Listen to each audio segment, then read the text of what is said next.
Hello and welcome to another edition of the GSMC College Football Podcast.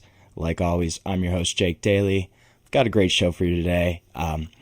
Day 2 of the NFL Draft. Happy Friday. Gotta love draft weekend. It's one of my favorite weekends of the year. No doubt about it. But we're going to go over pretty much most of what happened in the draft last night. Going to talk a little bit about the Travis Hunter trade, what happened there at that second overall pick. Also going to talk a little bit about some of my favorite picks of day 1, guys that I think fit really well with the teams that drafted them. Also going to talk a little bit about why Shedeur Sanders is not a first-round quarterback, was not a first-round draft pick. Kind of surprising a little bit, and the more you read into it, it seems a little more likely. Then we're also going to talk a little bit about some of the guys that are still remaining in day 2, talk about just how they are as prospects, kind of what they are capable of.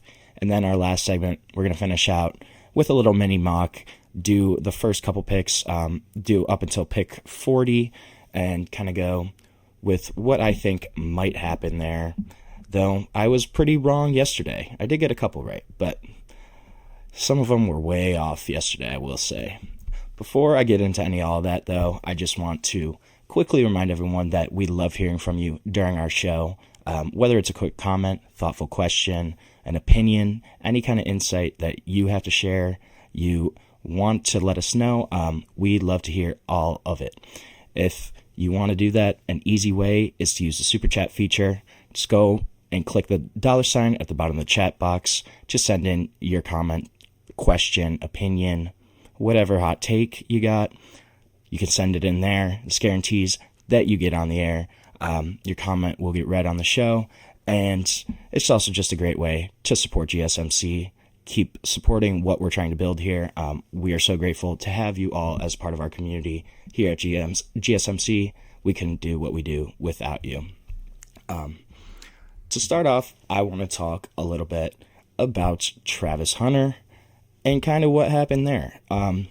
So this was a rumor that kind of got started.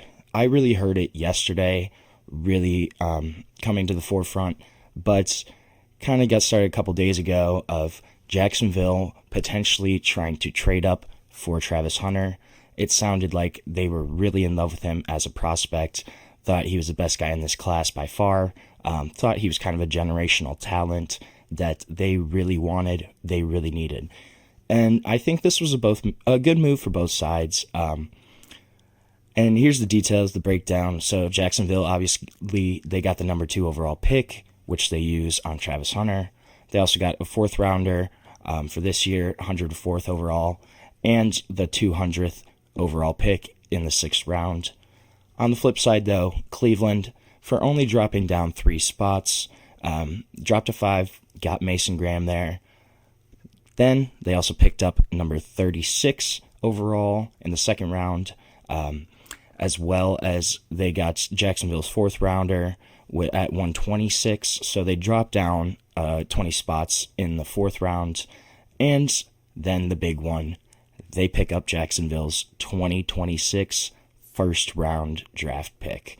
And reportedly this trade had been agreed upon on April 7th. So almost 3 weeks ago now, this trade was already agreed upon. There were 2 conditions.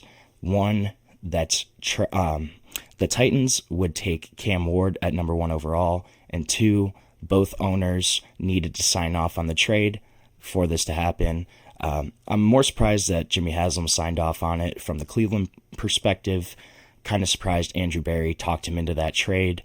But Shad Khan, that makes a lot of sense.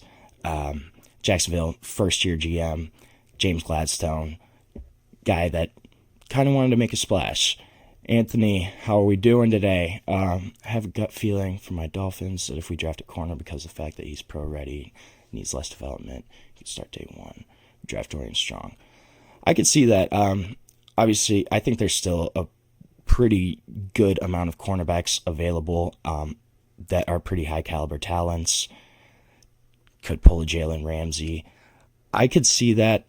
I think it also depends just I think a lot of it depends on the play of Trevor Lawrence. Will Liam Coen help him as a first-year head coach? Obviously, play caller for the Bucs, offensive-minded guy. I think a lot of it's kind of going to depend on what happens with Trevor Lawrence, because if they still struggle and, they're a 5-6 win team the next 2 or 3 years, I could see something like that where he does maybe try to force his way out. We'll see, though. I don't know. I think in the short term, though, I know he's obviously a Florida guy. He's going to go back home. I would rather play in Florida than in Cleveland, and I'm from Cleveland, so that says something, I think. But this is a guy that he's going to immediately help the Jaguars. Sounds like he's going to play primarily wide receiver, and they're going to focus on that side of the ball with him. Pair him up with their first rounder last year, Brian Thomas Jr. from LSU, who had a breakout rookie season. Really great year. I was not expecting that from Brian Thomas, not going to lie. He was not one of my guys last year, but showed me wrong, had a great season. Travis Hunter next to Brian Thomas, that's a much better wide receiver room than they've had in the past few years. And then also, if he does, they're obviously going to play him at cornerback at some point, package him on the other side of the ball, have him start opposite of Tyson Campbell. I don't know how much he's going to play on defense. I think they're probably going to try to ease him in a little bit. But from the Cleveland point of view, I know a lot of Cleveland fans were not happy about this on Twitter last night. And I can understand why. It is painful to see a guy like Travis Hunter, who the Browns' own general manager, Andrew Berry, described as a unicorn earlier this week. It's hard to see a guy like that, your team, pass him up. But this is a move that I think really helps the Browns in the long term. This Browns team is a 2-draft fix for sure. I think at minimum, they just can't fix all the holes on this roster in one draft class in one offseason. I'm more surprised that Andrew Berry kind of convinced Jimmy Haslam that, hey, this is the way to go. We need 2 years on this team to kind of reset. This is an aging roster. It's an expensive roster. And also, it's one that hasn't had a first-round pick in the past 3 seasons. So you're missing a lot of premium talent just across the board. I think also getting Mason Graham is really big for Cleveland. Defensive tackle, that front, both sides of the line for the Browns have needed help. The Browns do have 4 returning offensive linemen. DeJuan Jones, I guess, is a 5th you can count. They're going to pencil him at left tackle this year. But O-line needs depth. D-line really needs depth. D-tackle was not a position of strength. It was a weakness for the Browns. They really only had Mike Hall Jr., who had a pretty solid season last year, second rounder out of Ohio State. But he's probably going to be more of a pass rush guy, pass rush specialist maybe. Shelby Harris is still on the roster, but he's 33, 34, could potentially be cut this offseason. And they did bring in Malik Collins, who is right now penciled to start, but getting Mason Graham really adds to that room. And it's also a big position of need. It's going to be a guy that fills that hole for the Browns. And at the absolute minimum, I think Mason Graham gives the Browns a guy with a solid floor and a really high motor at a position that's becoming increasingly more important in the NFL. But I also think just the picking up the first rounder next year from Jacksonville, because I'm not a huge believer in the Jaguars. Obviously, they kind of had a slide last season, just towards the end of the year, pretty much mailed it in. So that's part of the reason they only had 4 wins. But I think this Jacksonville team, I don't think they're as close as everybody says. They do play in a really weak division. That's one big bonus for the Jaguars, is that the AFC South is not a big fan of the AFC South.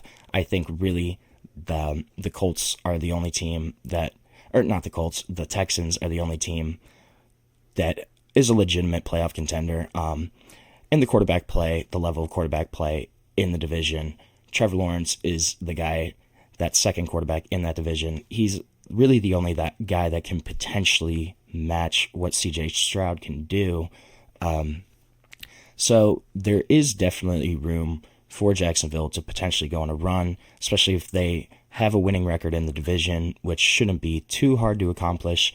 I think potentially Jacksonville could make a run, but I'm not a big believer in them personally. I think what we saw last season is probably going to be more of what we're going to see in the coming years. I think we're going to see a little marginal improvement, but I still see them as a 6 or 7 win team this season. And with that, this pick could potentially be a top 15, top 10 even selection. So the Browns next year would have theoretically, potentially 2 top 10 picks in the first round. And I think this is a sign that they're going for next year's quarterback class. I think, especially when you saw the Giants trade up yesterday to get a quarterback, I had mentioned that the Browns could potentially do that move that we ended up seeing the Giants do. But I think that kind of shows that Andrew Berry, that front office, they are not trying to get a quarterback in this year's class, not big believers in them. Maybe get a prospect today or a prospect tomorrow as a developmental guy. I know they really like Jalen Milroe, his ability as a runner. He's a guy that's got high character, high work ethic, really a leader just overall, and a guy that really seems to be able and willing to learn the quarterback position. Do they take a chance on a guy like that? I think that could be an option, but I really think this shows they are keying towards that 2026 quarterback class when potentially Arch Manning, Garrett Nussmeier, Lenoris Sellers, Drew Aller, Cade Klubnik, all could be draft eligible. That class, in terms of depth, in terms of potential star power, I think vastly outweighs this year's quarterback draft class. And I think that's why we saw this move from Cleveland yesterday. This is Andrew Berry saying, hey, we know this is not a fixable team this year. We have holes across the board. We need more draft picks. We need to restock the war chest. And we want a quarterback next year. They're going to be another year removed from Deshaun Watson at that point, and the cap hit will lessen. They can move on in the quarterback position, and I think that's kind of what this is showing. But I think Jacksonville, I'm really curious to see how Travis Hunter will perform.